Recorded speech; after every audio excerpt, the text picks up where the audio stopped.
Joining us now is Mr. Michael Manahan. He's the author of the book, Secrets to Raising Capital. Mike, welcome back to the program. Well, thanks, Don. Always a pleasure to be on the show. I'm glad to have you on this week because the cost of borrowing money has suddenly become more expensive, and I was wondering how that's translating to the cost of raising capital. Well, a couple of things I'm observing out there. First one is whenever there's uncertainty in the marketplace, which you're experiencing right now,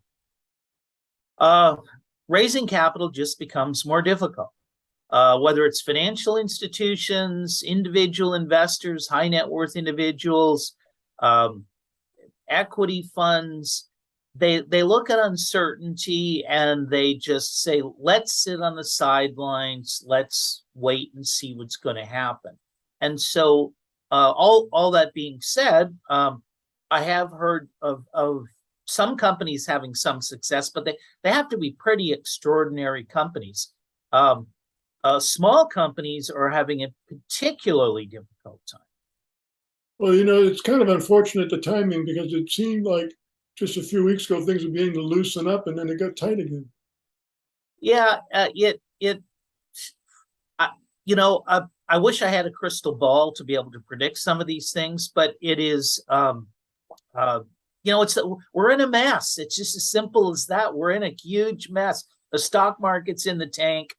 The real estate market has come to a grinding halt. Interest rates are rising. I heard just on the news this morning that the Feds are going to knock up the interest rate again by 2/3 or 3/4 of a point. And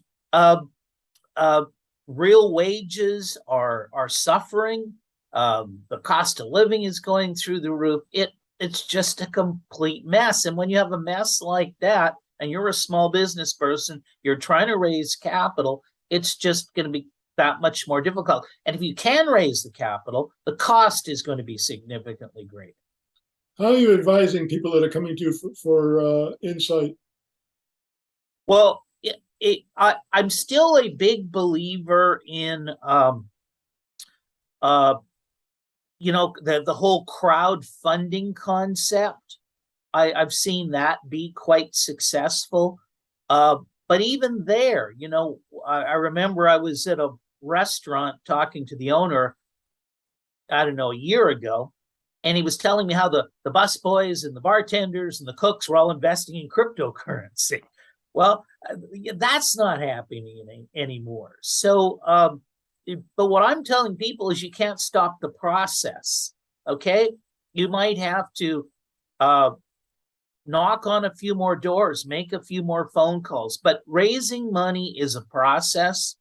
You've just got to keep working at it. And the other thing you've got to do is develop strategies that will, if you do have cash, to reduce or eliminate your cash burn so that you can last longer without raising that new capital. When do you anticipate things getting better? Maybe after the election? I think it's going to be, quite frankly, the next presidential election.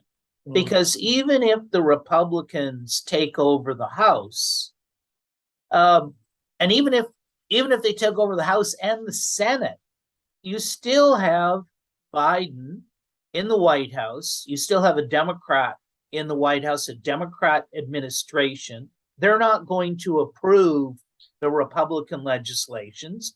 And, I don't want to get into maligning anybody, but the reality is that the Democrat policies of high regulation and high interference in the economic system are failed policies. They just don't work. And it's been proven time and time and time again.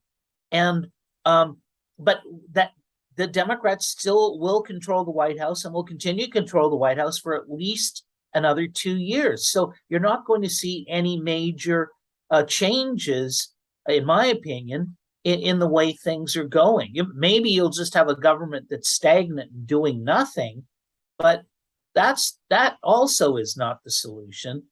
And we're going to still be contending with high interest rates. We're still going to be contending with high inflation. It doesn't disappear overnight. You don't turn the switch and all of a sudden inflation stops. It tapers off over time.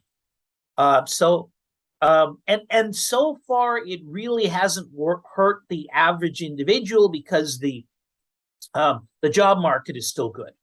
But that can change very, very quickly. And when it does, then you lose consumer confidence. So no, I don't see us as having it being a rosy time for anybody for at least the next few years. I think I'd rather have a government doing nothing than continuing to mess it up.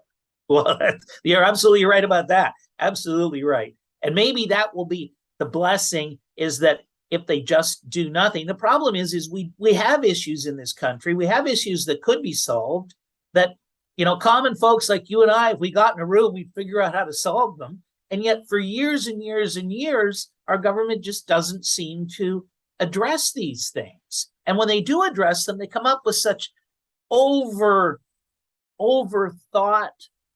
solutions that the solutions can cause as many problems as the problems they're trying to solve in the first place. Yeah, I'm from the government. I'm here to help you with the scariest words in the country. Exactly. Once again, Mike Manahan, the author of Secrets to Raising Capital. Mike, your insight's always valuable. Thanks for joining us. Anytime, Don. Take care.